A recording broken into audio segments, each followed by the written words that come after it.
ശബരിമല സീസണിൽ പമ്പയിലെ ഹോട്ടലിലേക്ക് കുറഞ്ഞ വിലയിൽ അരി ആവശ്യമുണ്ടെന്ന വ്യാജേനയാണ് ഞങ്ങൾ കമ്പംമെട്ടിന് സമീപമുള്ള വ്യാപാരിയെ സമീപിച്ചത്.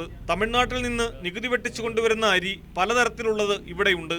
നേരത്തെ വിളിച്ചു പറഞ്ഞാൽ എത്ര കിലോ അരി വേണമെങ്കിലും നൽകും. വഴിയിൽ പരിശോധനയുണ്ടെങ്കിൽ കാണിക്കാൻ ബില്ലും നൽകും. വേണമെങ്കിൽ പ്രത്യേക ബ്രാൻഡിന്റെ പേരിൽ തന്നെ തമിഴ്നാടൻ അരി കിട്ടും. കുറവാണ് ഈ റേഷൻ അരി പിടിത്തവാ.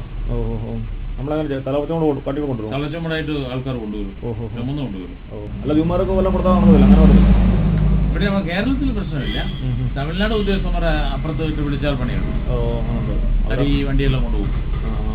വണ്ടി കൊണ്ടുപോകും. വണ്ടി കിട്ടത്തില്ല. അതാ ചെറുതൊക്കെ അങ്ങനെ 1000 കിലോ 2000 കിലോ പിടിക്കത്തില്ല. കൂടുതൽ വന്ന് പിടിച്ചാലേ ഉള്ളൂ. തമിഴ്നാട്ടിൽ നിന്നും തലച്ചുമടായാണ് അരി കൊണ്ടുവരുന്നത്. ഇതിനായി നിരവധി പേരുണ്ട്. 45 കിലോ അരി എത്തിക്കുന്നതിന് 500 രൂപയാണ് കൂലിയെന്നും വ്യാപാരി വെളിപ്പെടുത്തി. നമുക്ക് ഡെയിലി 10,000 കിലോ കിട്ടിയാൽ അന്ന് തന്നെ തീരും. ഡെയിലി സാധനം വരും പറ്റും. ഡെയിലി 10,000 കിലോ അടുത്ത് വരും. അന്ന് തന്നെ നിർത്തുകയും ചെയ്യും. രാത്രി കൊണ്ടുവരും. നൈറ്റിലൊക്കെ നല്ല പൈസ കൊണ്ടുവരുമല്ലോ. ഒരു ചാക്ക് വരുമോ നാട്ടിൽ? 40-45 കിലോ എല്ലാം. ഓർഡർ അനുസരിച്ച് ആവശ്യമെങ്കിൽ കൂടുതൽ അരി എത്തിക്കുകയാണ് ചെയ്യുക. കേരളത്തിലെ റേഷൻ അരിയേക്കാൾ ഗുണമേന്മയുള്ളതിനാൽ ഈ അരിക്ക് ആവശ്യക്കാരേറെയാണ്. നിറം ചേർത്തും അരിമില്ലുകളിലെത്തിച്ച് വില കൂടിയ അരിയുമായി കലർത്തിയും തമിഴ്നാടൻ അരി വിറ്റഴിക്കുന്നുണ്ട്.